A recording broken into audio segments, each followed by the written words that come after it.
ఓం శాంతి. మనమందరం మన పరివారం కోసం ఎంతో చేయాలనుకుంటాము. ఒకవేళ మనం చూస్తే మన జీవితమే పరివారం యొక్క పాలన కోసం ఉంటుంది. అందులో కూడా ముఖ్యంగా తల్లిదండ్రులు పిల్లల కోసమే వారి జీవితాన్ని త్యాగం చేస్తూ ఉంటారు. ఎంత కష్టపడుతూ ఉంటారు. రాత్రింపగళ్ళు కష్టపడుతూనే ఉంటారు.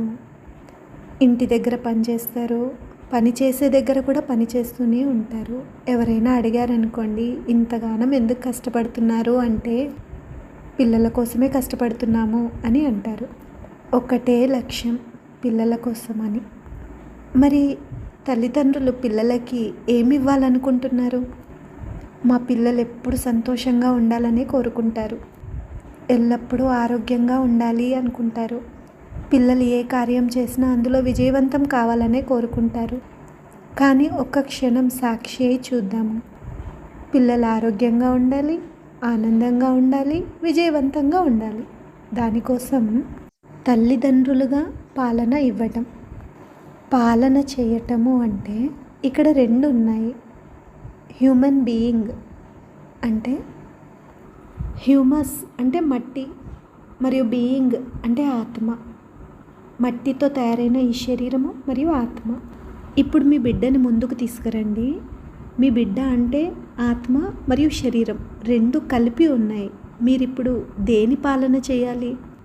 పాలన రెండింటికి చేయాలి. ఆత్మకు మరియు శరీరం రెండింటికి పాలన చేయాలి. ప్రతి తల్లి ప్రతి తండ్రి ఈ విధంగా పాలన చేస్తారు.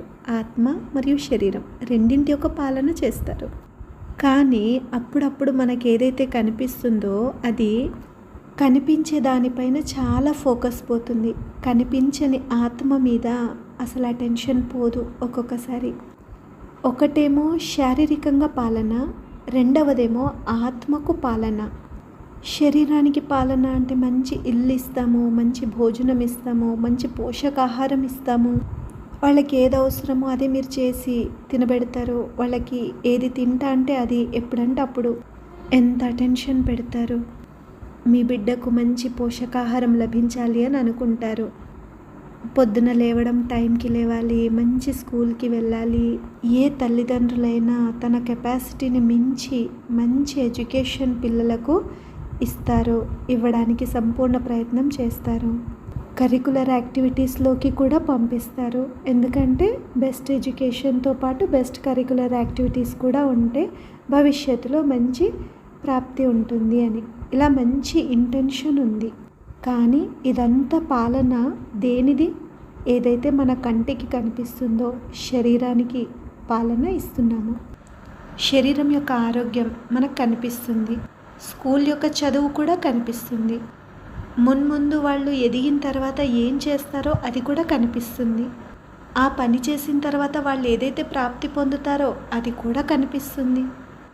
అంటే మన బిడ్డ యొక్క జీవితం ప్రతి విషయం మన కంటికి కనిపిస్తుంది. ఇది చేస్తారు, తర్వాత చదువుతారు, తర్వాత ఇన్ని మార్కులు వస్తాయి, తర్వాత ఈ విధంగా అవుతారు, వాళ్ళు మళ్ళీ సక్సెస్ అవుతారు, వాళ్ళకి పేరు వస్తుంది, గౌరవం లభిస్తుంది, ప్రతిష్ట లభిస్తుంది. వాళ్ళది మొత్తం కనిపిస్తుంది. ఇది ఎవరి పాలన? ఏదైతే కనిపించే శరీరం ఉందో దాని పాలన. రెండవది ఆత్మ. ఆరోగ్యంగా ఉండటం కోసం కూడా, సక్సెస్ఫుల్గా అవ్వడం కోసము, బయట విషయాలలో సక్సెస్ఫుల్గా అవ్వడంతో పాటు కనిపించని ఆత్మ ఎంత పర్ఫెక్ట్గా ఉండాలి అనేది ఎంత ఇంపార్టెంట్ అంటే ఆత్మ సంస్కారాలు, ఆత్మ యొక్క కర్మలు. ఆత్మ ఏం ఆలోచిస్తుంది, సంకల్పం చేస్తుంది. ఒక తల్లి కానీ తండ్రి కానీ పిల్లలకి నేర్పిస్తారు ఎలా మాట్లాడాలి అని. ఆలోచించండి, గుర్తు చేసుకోండి. మీరు మీ పిల్లలకు ఎలా మాట్లాడడం నేర్పించారు? ఎంత కష్టపడి ఉండొచ్చు. ఒక్కొక్క శబ్దం నేర్పించారు. కేవలం ఒక్క భాషనే కాదు, 2-3 భాషలలో ఒక్కొక్క శబ్దాన్ని నేర్పించారు. మీరప్పుడు నేర్పించిన శ్రమకు ప్రతిఫలమే కదా ఇప్పుడు అందరితో ప్రతి ఒక్క శబ్దం మంచిగా కమ్యూనికేషన్, సంభాషణ చేయగలుగుతారు. కేవలం మన దేశంలోనే కాదు, మొత్తం విశ్వంలో ఎవరితోనంటే వారితో సంభాషణ చేయగలుగుతారు కదా. బాల్యంలో ఎంత కష్టపడ్డారు. కేవలం ఏం పలకాలి అది మాత్రమే నేర్పించలేదు. ఎలా పలకాలి అనేది కూడా నేర్పించారు. భావన, భావము ఇలా అన్నీ నేర్పించారు. కానీ ఇంకొక చిన్న వస్తువు అది కూడా మనం నేర్పించాల్సి ఉంటుంది. అదేంటంటే ఎలా ఆలోచించాలి.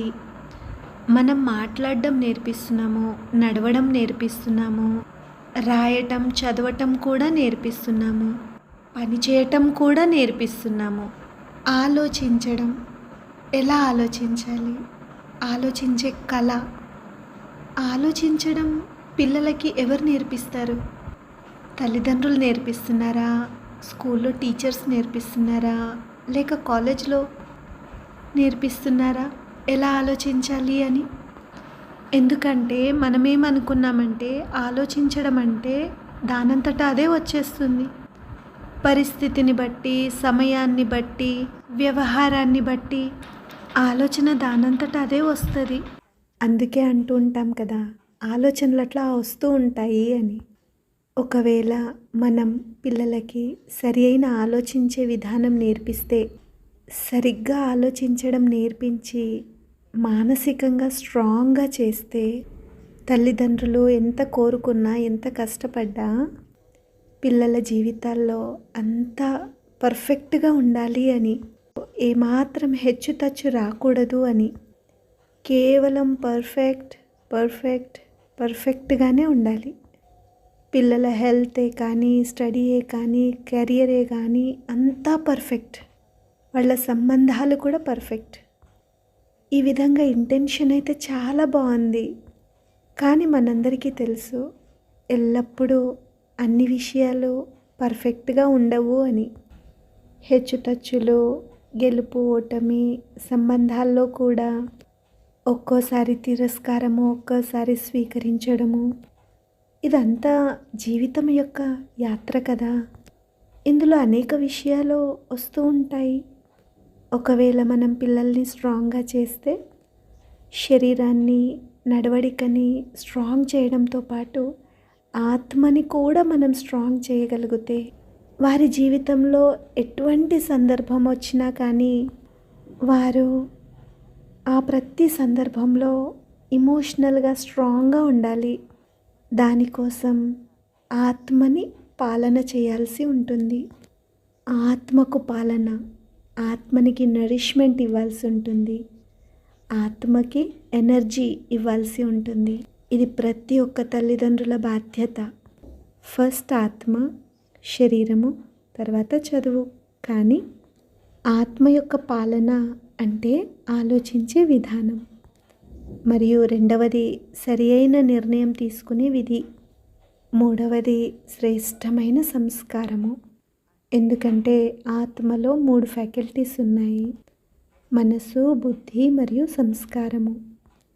మనసు ఆలోచిస్తుంది, బుద్ధి నిర్ణయం తీసుకుంటుంది, అది మనం కర్మల్లో తీసుకొస్తాము.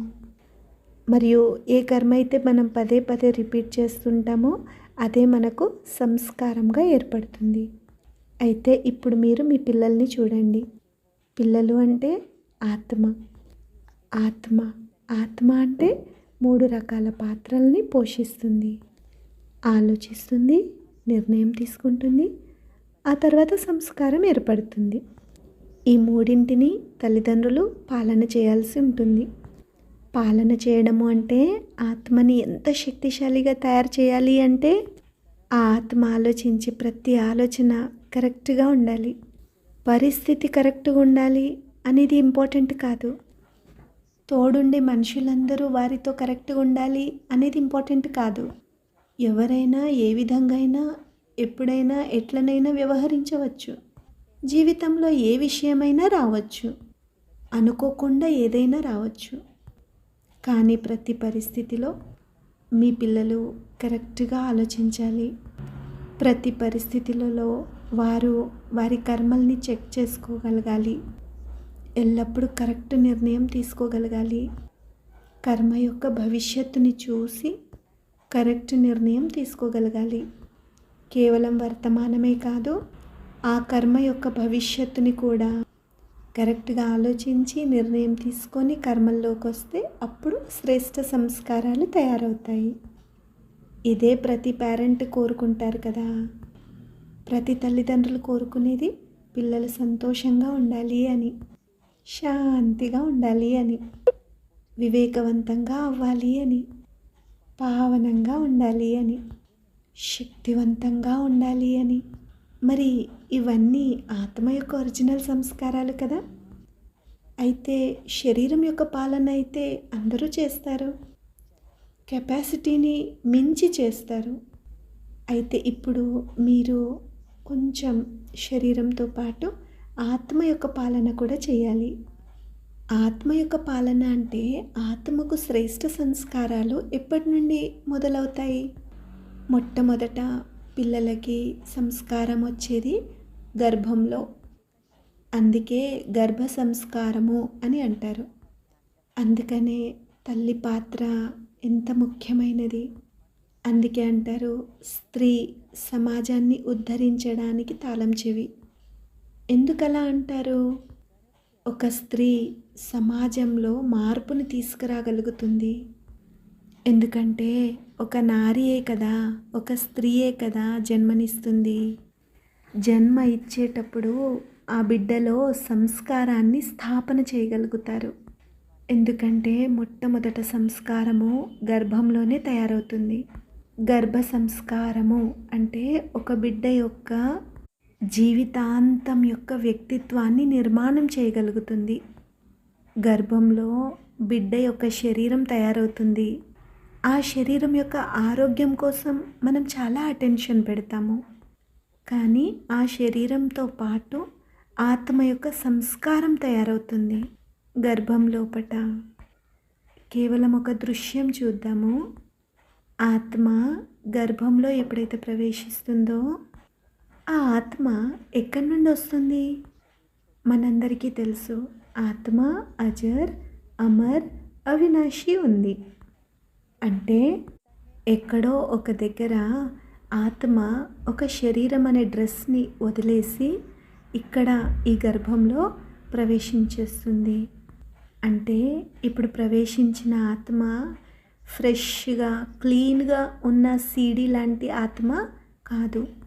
ఆత్మ ఇప్పుడు ఎలాంటిది అంటే ఒక సీడీలో చాలా రికార్డింగ్స్, చాలా పాటలు ఉన్న సీడీ ఎలా ఉంటుందో అలా ఆత్మలో ఏం రికార్డింగ్స్ ఉన్నాయి అంటే పూర్వజన్మ యొక్క రికార్డింగ్స్. ఎందుకంటే పూర్వజన్మలో ఆత్మ ఏవైతే కర్మలు చేసిందో, ఏవైతే ఆత్మలో సంస్కారాలు ఉండేనో అవి ఆత్మతో పాటే వస్తాయి. ఎవరైనా ఎప్పుడైనా శరీరం వదిలేస్తే, చనిపోతే ఏమంటాం? ఏం తీసుకొని వెళ్ళారు? అన్నీ ఇక్కడే వదిలేసి వెళ్ళారు అని అంటారు కదా. కానీ అది సత్యం కాదు. ఏదైతే కంటికి కనిపిస్తుందో అది ఆత్మ అక్కడనే వదిలేసి వస్తుంది.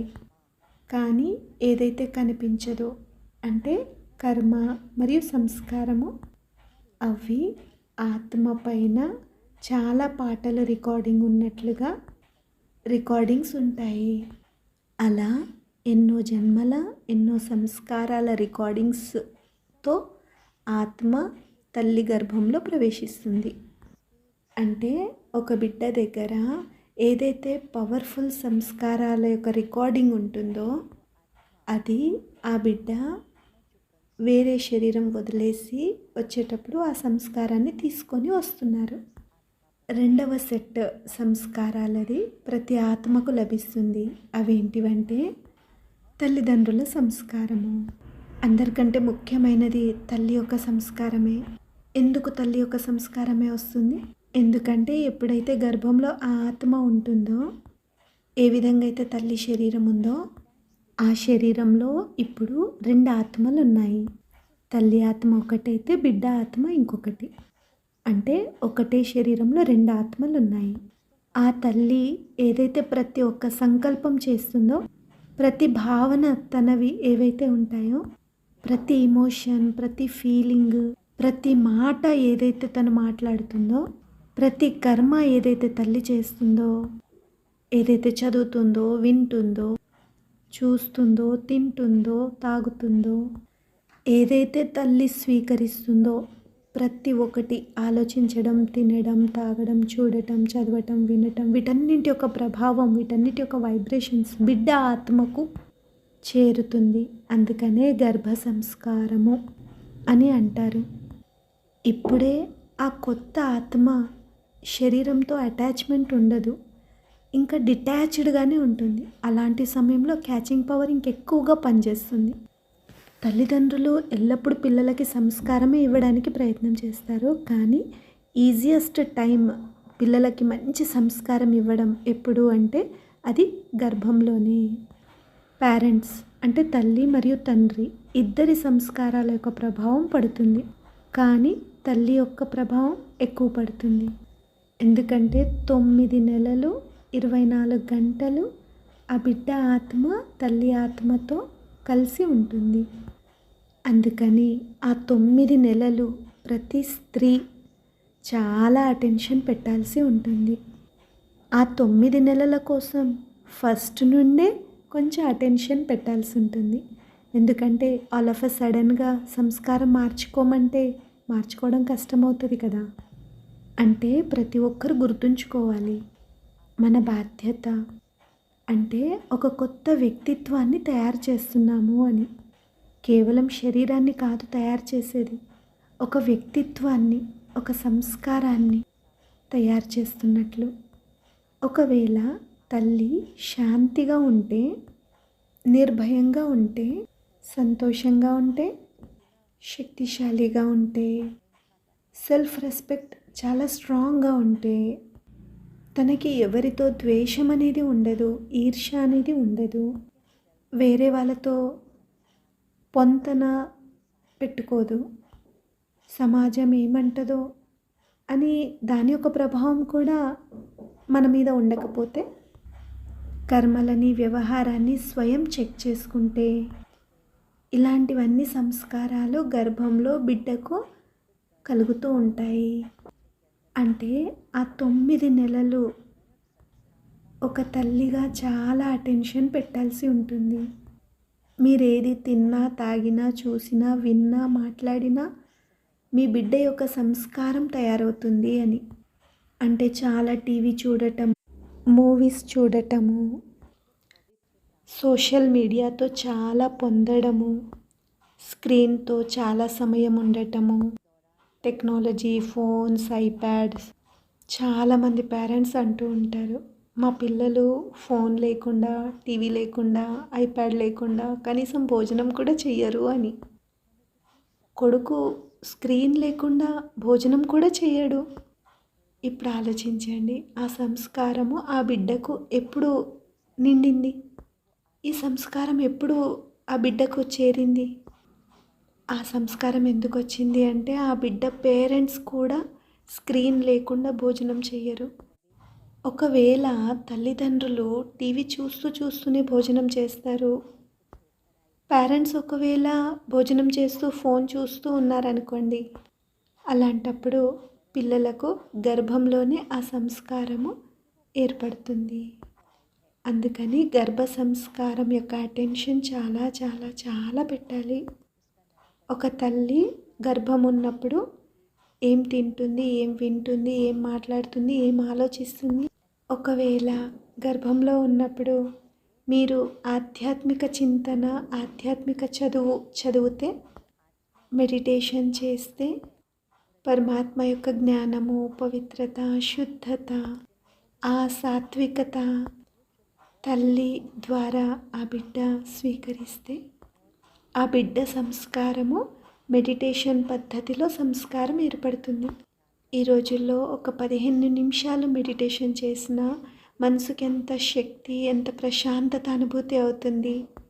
అదేవిధంగా ఒకవేళ ఆ తల్లి 9 నెలలు మెడిటేషన్ చేసి ఆధ్యాత్మిక చదువుకుంటే, ఏ ఆత్మ అయితే గర్భంలో ఉందో, గర్భంలో ఉన్న ఆత్మకి ఆ సమయంలోనే మెడిటేషన్ సంస్కారాలు, వైబ్రేషన్స్ అలవాటు పడతాయి. ఎందుకంటే ఆ టైంలో క్యాచింగ్ పవర్ చాలా ఎక్కువగా ఉంటుంది. ఏ ఆత్మ అయితే గర్భంలో ప్రవేశిస్తుందో ఆ ఆత్మ ఇంకొక చోట మృత్యువుని చెంది వచ్చింది, తన పాత ఫ్యామిలీని వదిలేసుకొని వచ్చింది. ఏదైతే గత జన్మలో ఉండేనో అదంతా వదిలేసుకొని వచ్చింది. అంటే ఆ ఆత్మ గర్భంలో చాలా హ్యాపీగా ఉండదు. ఎందుకంటే తనకు చెందింది అంతా పోగొట్టుకొని వచ్చింది కదా! ఎక్కడికైతే ఆ ఆత్మ వచ్చిందో అసలు ఆ చోటు గురించి ఆ ఆత్మకు ఏమాత్రమేమీ తెలియదు. ఇప్పుడున్న ఈ కొత్త పరివారం ఎలా ఉంటుంది? ఈ ప్రపంచం ఎలా ఉంటుంది? అన్నీ వదిలేసుకొని వస్తుంది కాబట్టి గర్భంలో ఇప్పుడు ఆత్మకి హీలింగ్ చేయాల్సిన అవసరం చాలా ఉంది. ఎందుకంటే నొప్పి, బాధని అనుభవించి వచ్చింది కదా! మరి ఇప్పుడు అమ్మ కూడా టెన్షన్‌లో, బాధలో, దుఃఖీగా, పరేషాన్ ఉంటే గర్భంలో ఉన్న బిడ్డ యొక్క సంస్కారం కూడా ఇంకా దుఃఖీగా, బాధగా, నొప్పిగా ఉంటాయి. అందుకనే గర్భ సంస్కారం గురించి చాలా చాలా అటెన్షన్ పెట్టాల్సిన అవసరం ఉంది. అంటే ఒక తల్లికి ఎంత సామర్థ్యం ఉంది అంటే గర్భంలో ఉన్న ఆత్మ వచ్చేటప్పుడు ఏ సంస్కారం తీసుకొని వచ్చినా అంటే అన్ని రకాల సంస్కారాల్ని తీసుకొని రావడానికి అవకాశం ఉంటుంది కదా! కానీ ఈ 9 నెలల సమయంలో తల్లి తన శ్రేష్టమైన మరియు పవిత్రమైన సంస్కారాలతో బిడ్డ పైన ఆ శ్రేష్ఠ సంస్కారం యొక్క ప్రభావాన్ని వేసి ఆ ఆత్మ యొక్క నొప్పి, బాధతో కూడిన సంస్కారాలను మార్చగలుగుతుంది. ఆ ఆత్మ ఒక సీడీలాగా పాత పాటల్ని తీసుకొని వచ్చింది. కానీ ఆ 9 నెలల సమయంలో పుట్టిన తర్వాత కూడా 4-5 ఇయర్స్ వరకు అంటే గర్భం నుండి మొదలు పెడితే పుట్టిన తర్వాత 3-4 సంవత్సరాల వరకు తల్లిదండ్రుల యొక్క ప్రభావం పిల్లలపైన చాలా పడుతుంది. ఆ తర్వాత బిడ్డ తన బుద్ధిని నడిపించడం స్టార్ట్ చేస్తారు. బిడ్డ స్వయంగా తన నిర్ణయం తానే తీసుకుంటారు. తర్వాత స్వయం తన సంస్కారాల్ని కొంచెం కొంచెం తయారు చేస్తూ ఉంటాడు.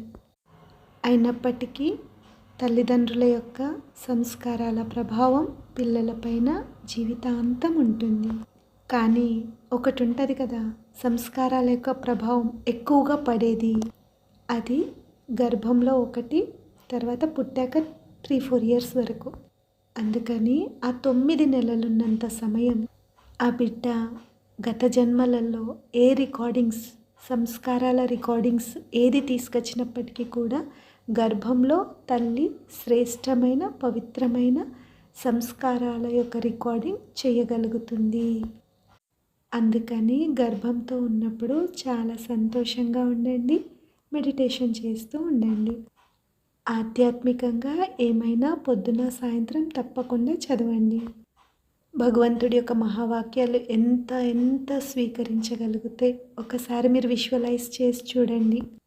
గర్భంలో కూర్చున్న ఆ బిడ్డ భగవంతుడి మహావాక్యాలు వింటున్నారు అంటే ఎంత మంచి సంస్కారాలు ఆ బిడ్డకు ఏర్పడతాయి. ఎమోషనల్లీ కూడా ఎంత స్ట్రాంగ్గా ఉంటారు. ఆధ్యాత్మికంగా, పవిత్రంగా, శక్తిశాలిగా, సాత్వికమైన బిడ్డ మీ ఇంట్లో జన్మ తీసుకుంటారు. ఓం శాంతి.